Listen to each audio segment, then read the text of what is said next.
When you envision the creme de la creme of female rap artists, who do you see? Women MCs that simply focus on being the best skilled lyricists, artists that dabble in sing-song raps with some R&B melodies weaved in, or rappers that know how to bounce between genres from spitting fire bars to switching to bubbly pop music tunes. When it comes to an artist like Doja Cat, some might say we get the whole package, but perhaps the thing is, many people don't view her as an instrumental figure in women's rap music, and there are a few reasons why. Let's get into it. Welcome to the channel. Hey, hi, Wazan with it, I'm C, and I do rap and pop culture commentary, so if you're into that, subscribe and hit the like button. In the midst of all these new releases and social media chatter in the world of women in rap, if you look around, Miss Doja has been on mute, and maybe that's for the best. Well, when the internet isn't trying to clock her newest sneaky link, Joseph Quinn, then her Twitter is out here getting hacked. Or is it? But when it comes to music, Doja's latest drops have been enough to keep us fed for at least another year or so. When she dropped Scarlet in September of last year, I immediately thought to myself, this was her magnum opus. It sounded good right now, but will feel so much better later on down the line. At times, it's soft and dreamy, very demure, very cutesy. And other times, it's rough and rugged, the perfect balance. And just when I thought I couldn't love Scarlet even more, the deluxe drop. Listen, Okay Loser and Acknowledge Me is everything, but you know how I feel about Tizo Touchdown. I often feel like it takes artists a while before they start making music that fully embodies who they are, that truly feels like them. Which is why debut albums often get a big yawn from me. You probably don't even know who you are and what you want to sound like, baby. This is all of the label's workings. And despite Scarlet getting a 5.9 score on Pitchfork and feeling a little too dark and demonic for most audiences, I think this was the perfect opportunity for Doja Cat to show us parts of the real her. And it felt like she was trying to prove a few things to us. 1, she can be the biggest internet troll if you let her. 2, she can switch between various genres seamlessly. And 3, she can rap.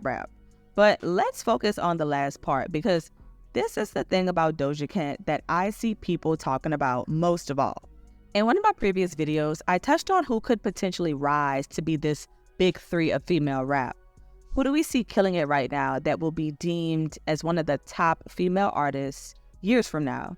And this is when I realized, based on the comments that I saw, that while some people enjoy Doja's music and appreciate her artistry and performances, she is absolutely not viewed as a rapper, let alone a top rapper, to many people. Now, I can't say I was surprised, because Doja's history in this genre often has blurred lines that fans and female MCs can see. When you kick off your career with creating a lot of pop songs, it's difficult for people to view you as anything but that.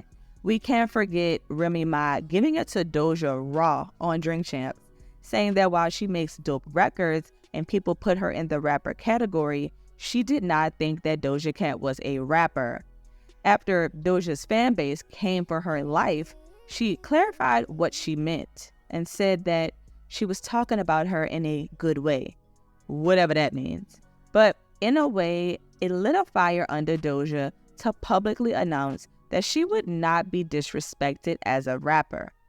When I first discovered Doja with songs like So High, Go to Town, and Moo, I viewed her as someone who was rapping for fun, but dabbling in pop music for the money that was to come.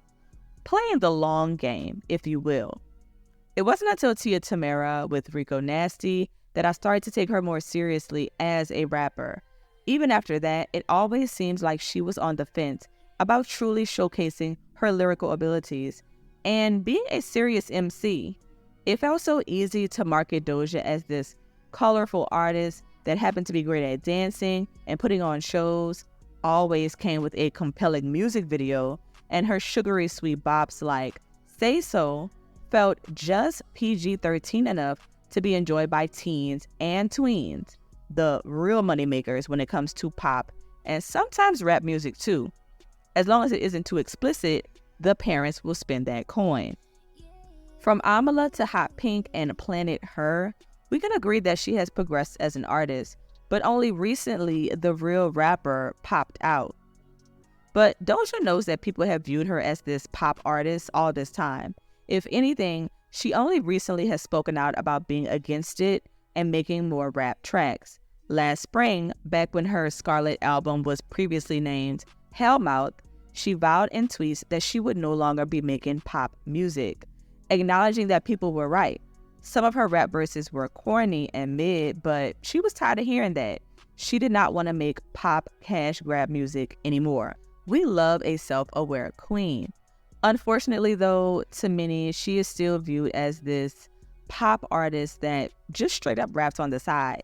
Now, I do appreciate her visual and aesthetic flair, her artistic versatility, creative evolution as an artist, and sometimes her humor, which does get her in a bit of a pickle way too often, and sadly gets in the way of me viewing her as a rap artist that will have cultural impact over time.